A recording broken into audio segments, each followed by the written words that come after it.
Le secrétaire du Conseil suprême de la sécurité nationale d'Iran a déclaré que Téhéran et Moscou renforçaient leur coopération économique conformément aux accords stratégiques grâce à des efforts constants et une ferme détermination. Il a fait ces remarques lors d'une réunion à Téhéran avec l'assistant du président russe Igor Levitin. Comment analyser l'importance de la visite de l'assistant du président Poutine en Iran et où en sont les relations économiques et diplomatiques entre les deux voisins? Décryptage avec Fabrice Béard, expert pour l'ONG EOD. Cette visite à ce niveau démontre que c'est des entretiens au plus haut niveau politique, puisque les visites des ministres en général sont là pour établir les éléments pratiques d'une des deux décisions politiques ou stratégiques décidées auparavant. Et donc le représentant du président Vladimir Poutine qui se rend à Téhéran pour des discussions démontre qu'il s'agit de cadrer les futures relations économiques et géopolitiques plus larges. Et vous avez rappelé l'importance des éléments qui sont en jeu, puisque jusqu'à présent, ces dernières années, la Russie a toujours été très à cheval, trop à cheval d'ailleurs, certainement parce qu'elle était la seule à respecter le droit international, et donc avait appliqué en partie d'ailleurs même des sanctions vis-à-vis de votre pays, c'est-à-dire des armements qui ne pouvaient pas être livrés, etc. etc. Après le premier désengagement des obligations internationales des États-Unis avec le retrait sur l'accord sur le nucléaire, et aujourd'hui avec l'accélération du conflit entre le bloc occidental et la Russie, mais qui est en fait une offensive américano-occidentale pour conserver sa domination mondiale face à l'émergence de nouvelles puissances, en particulier sur le continent eurasien. Je parle de la Chine d'un point de vue aussi économique et d'un point de vue géostratégique, je parle de la Russie. Nous avons donc aujourd'hui d'autres circonstances qui fait que la Russie, ayant décidé de mettre un stop à la politique américaine, cette fois-ci d'aller directement dans la création de ce qu'elle a toujours voulu, mais d'une manière plus douce, auparavant d'un point de vue diplomatique, la création d'un bloc eurasien pour faire face à ce bloc donc américano-occidental. Et dans le cas précis, auparavant déjà, nous avons vu la Russie qui a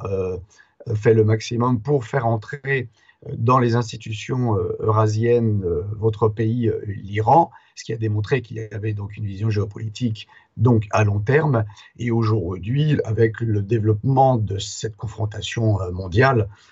qui ne cache plus aujourd'hui son jeu, une confrontation générale entre deux visions du monde, entre les deux blocs, le bloc occidental et le reste du monde, pour parler tout simplement. Il y a un développement aujourd'hui des relations sur une base pratique et surtout géopolitique et géoéconomique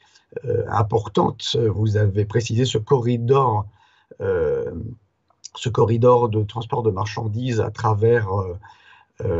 l'Iran vers la Russie, et donc de la Russie à travers l'Iran vers le reste du monde, et en particulier vers l'Inde et vers la Chine, est un élément important parce que ça élimine en grande partie le transfert maritime qui, à l'heure d'aujourd'hui, est encore sous le contrôle ou sous la menace des flottes de l'armée américaine, de la flotte américaine, de la puissance thalassocratique que sont les États-Unis. Et nous avons ce projet-là, mais il y a également le projet qui est toujours en cours et qui est renforcé en ce qui concerne le nucléaire civil, également dernièrement avec la prochaine livraison d'avions de combat de dernière génération pour sa catégorie, afin de renforcer la défense donc iranienne dans ce cadre de sécuriser donc ces nouvelles routes de communication, de transport et de transit de marchandises, afin de créer une meilleure résilience des pays, et surtout de continuer le développement économique en faisant fi des pressions, des sanctions, du blocus de ce monde occidental, afin de se passer de leur économie et de continuer à se développer.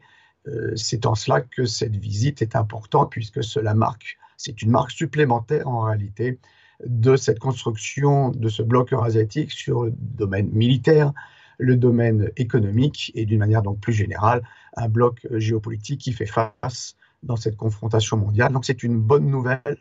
Il y a encore beaucoup à faire. Les sanctions occidentales ont encore quand même des répercussions, puisqu'il y a encore une domination occidentale sur les transferts financiers, avec SWIFT par exemple, mais ce sont des choses qui vont disparaître au fur et à mesure, et c'est par la coopération des pays qui plus est qui sont sous sanctions, qui sont agressés de différentes manières par le bloc américano-occidental, que la solution sera. Il suffit simplement, si on ne parle que du bloc eurasien, Chine, Inde, votre pays, d'autres pays d'Asie centrale et la Russie, rien que cela, économiquement, c'est plus important que l'économie ouest européenne, allons-nous dire. Alors si en plus à cela vous rajoutez une coopération africaine, et pourquoi pas, peut-on imaginer, d'Amérique du Sud qui se réveille un peu pour se dégager de l'emprise nord-américaine, on a quelque chose qui est en train de se dessiner. C'est le monde de demain. Nous ne savons pas exactement quels seront ses contours, mais une chose est certaine, c'est que le monde d'avant, le monde d'hier ne reviendra pas, et c'est par la coopération des pays qui font face à ce bloc américano-occidental qui a une politique agressive et une non-coopération pacifique avec le reste du monde que solution il y aura. Et c'est ce que fait aujourd'hui la Russie. La Russie confronte d'un point de vue militaire l'OTAN sur le terrain ukrainien, qui n'est qu'un proxy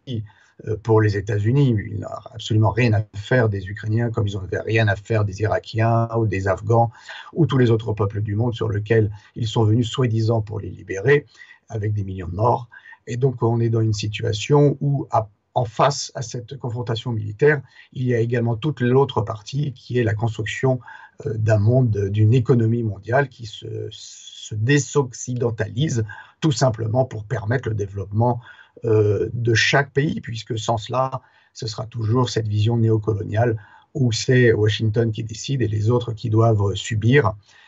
Si l'Europe occidentale veut mourir comme elle est en train de se faire, de se suicider pour satisfaire les intérêts américains, c'est son problème, mais ce n'est pas celui de la Russie. Et la Russie, aujourd'hui, regarde vers l'Eurasie, puisque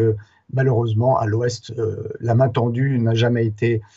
attrapée, la Russie n'a jamais été attendue. Donc la Russie ferme une partie de son histoire et de ses espoirs qu'elle avait et se tourne vers des partenaires plus fiables qui ont des intérêts communs et qui construiront le monde économique de demain et espérons le monde multipolaire de demain.